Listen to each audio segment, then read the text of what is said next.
Hello bachon, let's read the question.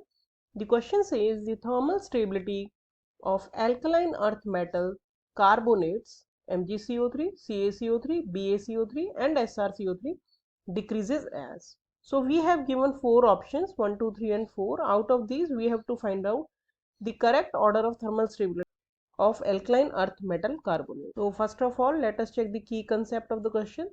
The key concept of this question is that thermal stability is proportional to ionic character.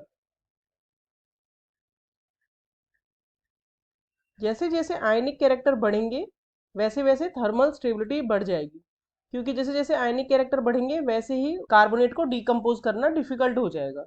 तो ionic character is directly proportional to thermal stability of the carbonates. तो अब हम complete solution देखते हैं और देखते हैं कि एल्कलाइन अर्थ मेटल कार्बोनेट्स के आयनिक कैरेक्टर कैसे बढ़ते हैं। तो अगर हम इसे ग्रुप में अरेंज करें तो सबसे ऊपर जो गिवन एल्कलाइन अर्थ मेटल्स हैं उनमें सबसे ऊपर Mg होगा, उसके बाद calcium, then strontium, then last में। तो ये ऊपर से नीचे हमने ग्रुप में अरेंज कर लिया और जैसे हम ग्रुप में डाउन जाते हैं वैसे वैसे साइज जो है वो इंक्रीज होता है।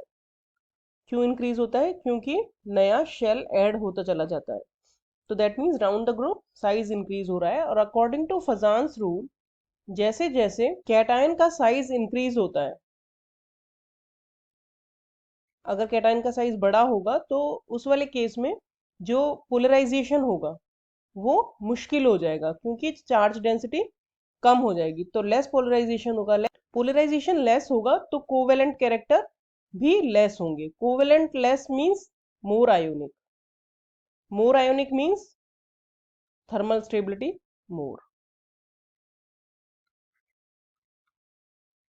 तो दैट मीन्स अगर हम ऊपर से नीचे जाते हैं ग्रुप में एल्कलाइन अर्थ मेटल में, कार्बोनेट्स के केस में अगर हम बात करें तो केटायन का जैसे जैसे साइज बढ़ रहा है वैसे वैसे थर्मल स्टेबिलिटी भी बढ़ रही है, क्योंकि आयनिक कैरेक्टर बढ़ रहा है। तो ऑर्डर जो हो जाएगा स्टेबिलिटी का गिवन कार्बोनेट्स का वो हो जाएगा सबसे ज़्यादा thermally stable barium carbonate, then strontium carbonate, उसके बाद कैल्शियम कार्बोनेट और सबसे कम स्टेबल होगा magnesium carbonate, because magnesium carbonate का गिवन आयंस में सबसे छोटा साइज होगा Mg2+ का। छोटा साइज होने की वजह से उसमें पोलराइजेशन सबसे ज्यादा होगा एनायन का, दैट मीन्स कार्बोनेट का, उसकी वजह से उसमें कोवेलेंट कैरेक्टर सबसे ज्यादा होंगे। सो हमारा करेक्ट ऑप्शन हो गया option 3। Hope you understood the solution well, thank you.